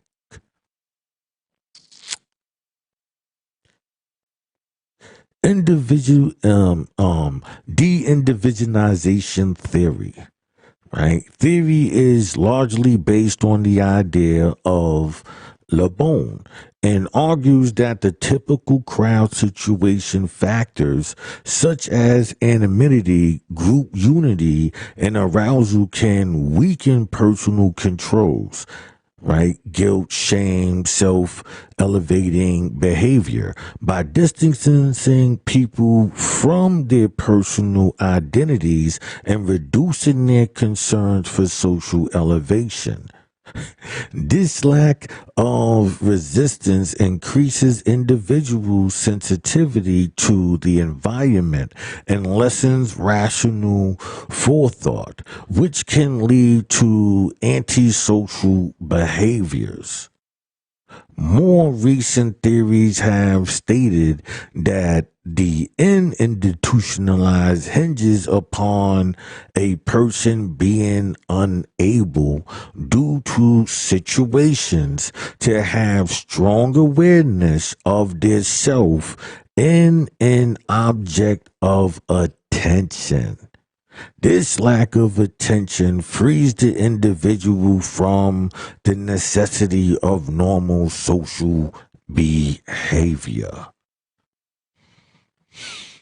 What American sociologist Leon Fistfinger and colleagues first established the concept of de-individuation in 1952. It was further defined by American psychologist Philip Zim whatever, who detailed why mental input and output becomes blurry by such factors as anonymity, lack of social contrast, and sensory overload. Famously, Stanford prison experiment is a strong argument for the power of whatever, man. Further experiments had mixed results when it came to aggressive behaviors, and has instead shown that the normative expectations surrounding the situation of the de-individuations influence behaviors. If one of the as a KKK member, aggression increases, but it is as a nurse, aggression does not increase. Right? A further distinction has been proposed between public and private right? When private aspects of self are weakened, one becomes more subject to crowd impulses, but not necessarily in a negative way. It is when one no longer attends to public reaction or judgment of individual behavior that antisocial behavior is elicited, right? Also did not view as exclusively as a group phenomenon, and applied the concept to suicide, murder, and interpersonal hostility. Right?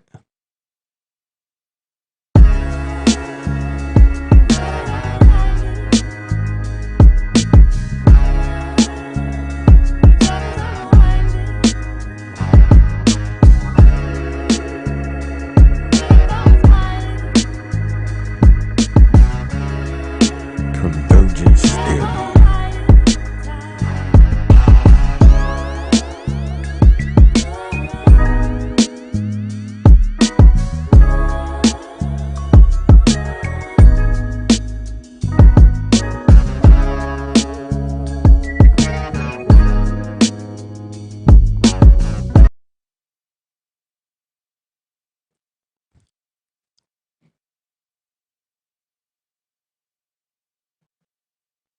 Right. All right. So with this, I'm hoping that everybody has been able to keep up with the sense of what the charlatan is, how it plays a part with the quack, right?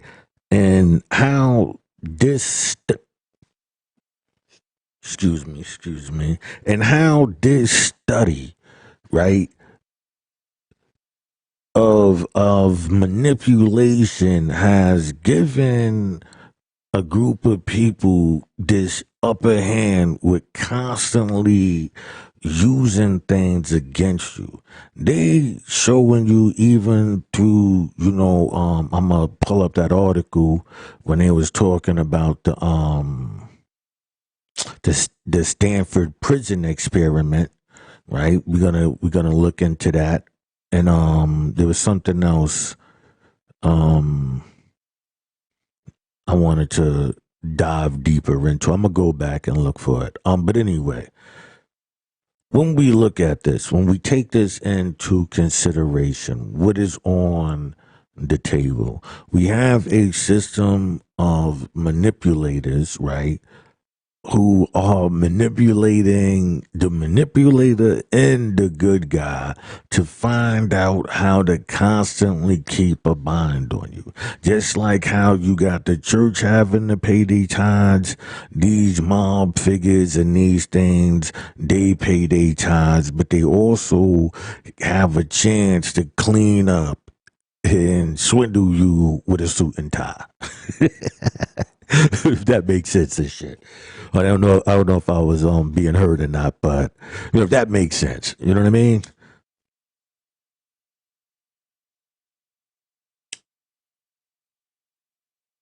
So that's so to understand how they came into this, I gave you to where they even told you where Brady came from because they had a town full of quack doctors in the town.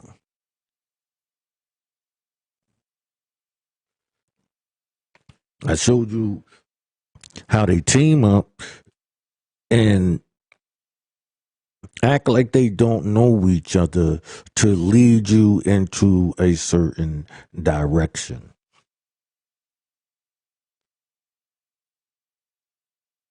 I told you how they use this system in its totality to control the people.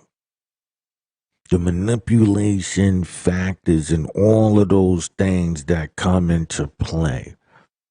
That's how, from a thing called hypnotism, which is this, the cons, the hustles, within those things is a whole other lessons and all of that that's being put to them to generate to the crowd, because who's gonna argue with the killer, the gangsters and all of that, right?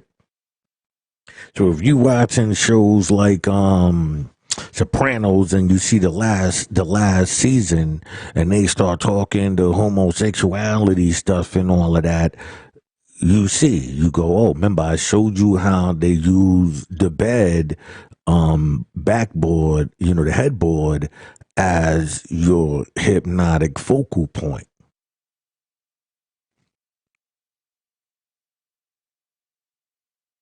right? So I'm gonna break down how we're gonna go back into the hypnotism and mesmerism. I just wanted, y'all to stay to understand that this is a hustle.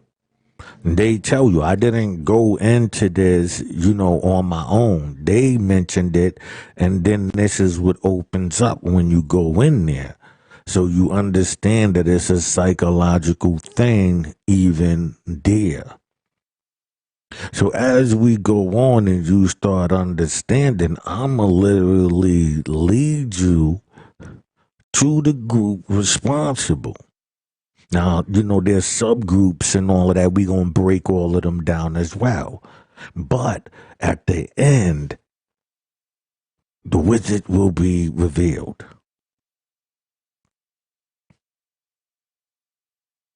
You're going to see, you're going to be like, wow, I didn't know that this was happening like this. And I could tell you in advance, but you wouldn't know how to aid and abet and get in past reparations. See, because with this information, as time goes on, your mind is going to start looking and gathering, and then we'll have a whole file. See, what I'm giving to you is how you can do the aiding and abetting and in things that I might miss. I can't catch everything. I'm not everywhere. You understand what I'm saying? So inside of that is how you are able to aid and abet on this if you paying attention to this. If this stuff is making sense to you, it's going to resonate. I'm pointing out certain things to you. If I'm pointing them out, you should be going in before if I'm not touching on it yet and I'm like, yo, this right here, that's for you to go and get to it, get to it. So then when the information comes up, you understand what is being said. I'm never not highlighting and telling you, pay attention to this. This is very important right here. And I'm always showing you the connection. I'm never not showing you the connection.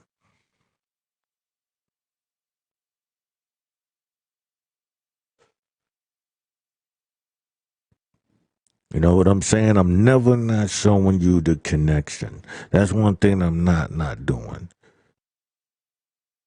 Right? I'm not leaving that out, man. I'm giving you it all. So even if you know something happened, somebody can still go back to the information from everything that I got right here. Everything that I said thus far, you should be able to take it and still figure out what the hell I was talking about.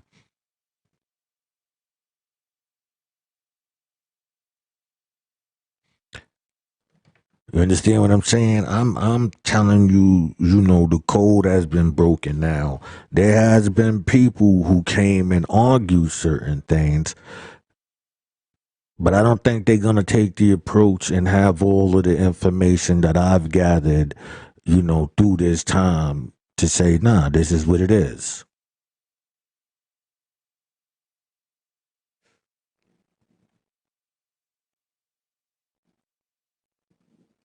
A lot of people all around the board suffers behind this. I'm doing this for them.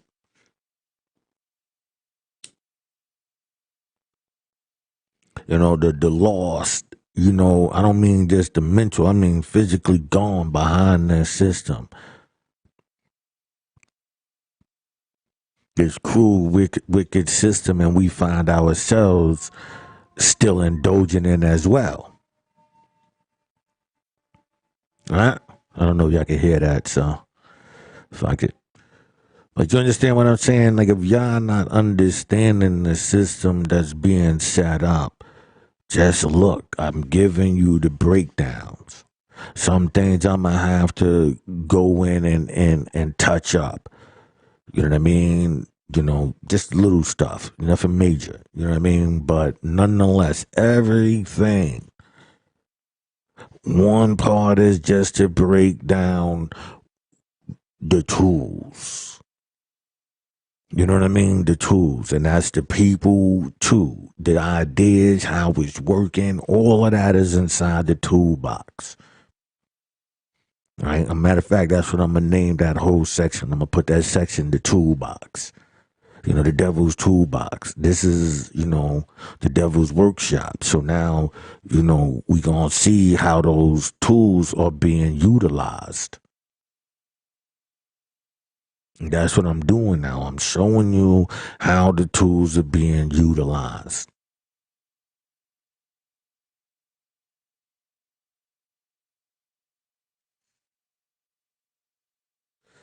Right? So you getting it. You getting it, right? You seeing I laid down the toolbox.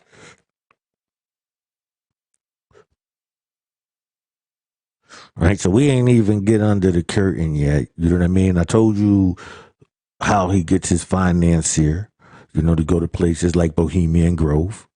You know, that's where he gets his financier from. And with that money, you understand what I'm saying? He's allowed to put this trickle down into these lodges and, you know, the Sigmund Freud testings and all of these theories can be put into play.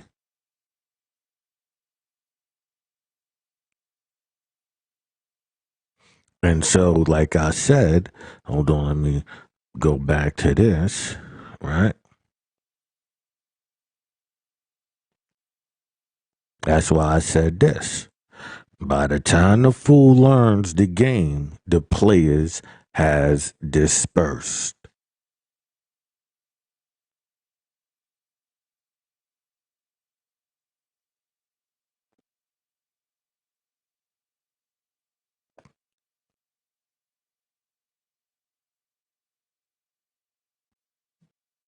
I wanted to put this one up there too. As Amen was being said, not who is speaking. Don't judge me. Because the things that I did, it was in order for me to have to learn this. So that right there makes me discredited because, I'm supposed to, and run the hustle, be, something to you.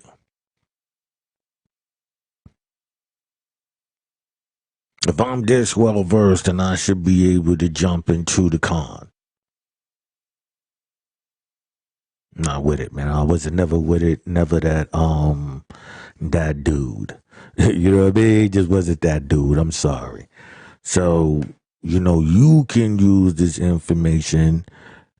I'm sorry, I'm looking over here at something real quick. So you can use this information in whatever way you see fit.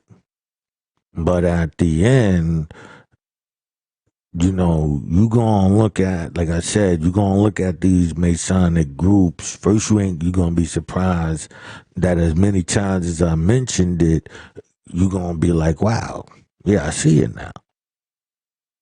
Right? And you're gonna understand this hustle that's being rocked on the brain.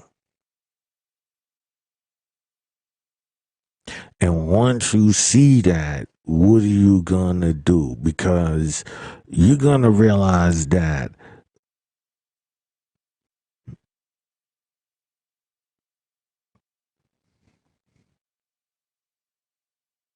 like I said, I'm gonna show you some things you're gonna see. You're just gonna stick around. That's what I'm gonna tell you. You stick around, you're gonna be surprised, man. You're gonna be like, oh shit. I mean, I know by now you gotta be like, oh shit. Anybody paying attention right now is like, yo, that's crazy. This is a criminal empire. I showed you the body snatches, right? We are paying attention to these dates, right? Don't worry about it. I'm gonna bring the dates back up. we gotta see the time frame of this stuff, okay? We're gonna see when they remember, pay attention to when they introducing certain dates. Oh, the prison thing at this date. Pay attention. I should be highlighting it for you, but I'll do it from here on out if you want. You know what I mean? But what I'm telling you is this is the level that I understand things. You know what I mean? So when we step into the movies and all of that, and I'm really breaking this down to you, you will understand that whole structure over there for you to see it not only on the screen, but how it's supposed to affect you, which it'll fail from there on out. That's the main objective for it, not to affect you first. And you would know that you beat it because you will know what was told on there and you will see it out on the world. Now, once you see it out on the world, when you look and you're like, oh, shit, that shit all out there, you're like, oh, yeah, I caught it.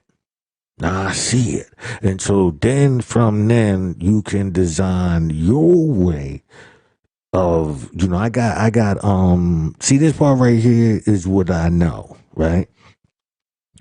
When the books come out on how to do certain things as far as you not, yeah, I will be selling that. It's, I'm saying I gotta, pay bills, motherfucker. You know what I'm saying? I think this right here is all valuable information. I'm giving it away for free. You can go figure it out yourself. You wouldn't have to need me. Right? But with this, I'm just certifying that it works. How to break the spell. That's what you want to learn. You want to learn how to break the spell, people. Now that's the main objective. So if you believe that there's technology and spells and all of that, this is where you should come in order to learn how to break those spells.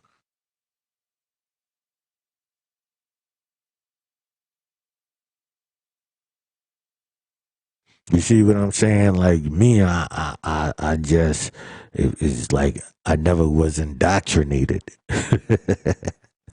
You know what I'm saying? And then by the time, those who tried, I was a wild beast already. So nah. And that's how I'm here today, because my mind was already like the fuck away from me. I seen, like when you say don't beat me in the head and all, I already knew what that meant. You understand what I'm saying? So I don't know. This is what I'm just telling you. It's like, yeah, be on point, people. Be on point to the realness. You know what I'm saying?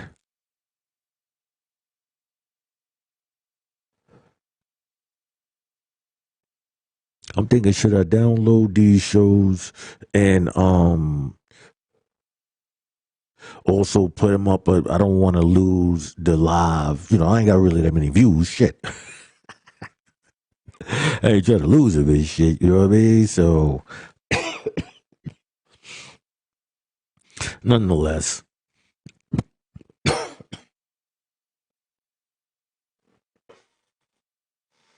I got a little bit of like a sip of water left.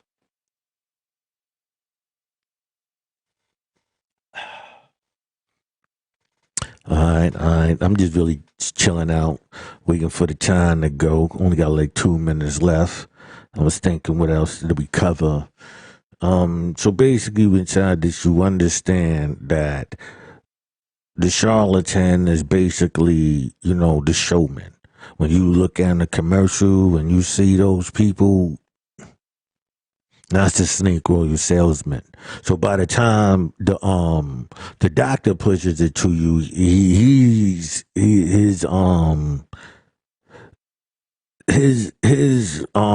responsibilities comes less than nil. You understand what I'm saying? Unless he's deliberately in cahoot to something, you can prove it, right? But outside of that, what is it? You understand what I'm saying? Like, what is it outside of that? It's just, you know what I'm saying? It's just what it is, baby. You gotta do what you gotta do. And that's how they rocking you. It's like he's the shill. Right? He's playing like he don't know he's the middleman. He's getting paid too. All he gotta do is not get caught. And it's been proven that they done that. This is the hustle.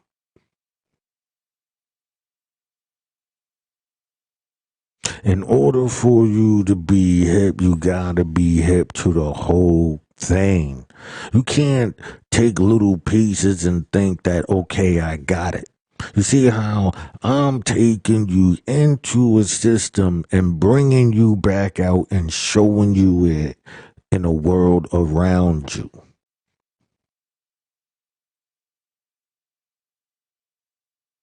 Because even the people that's in it, they only like, the all the way up to the master mason and all of that. Even them, they don't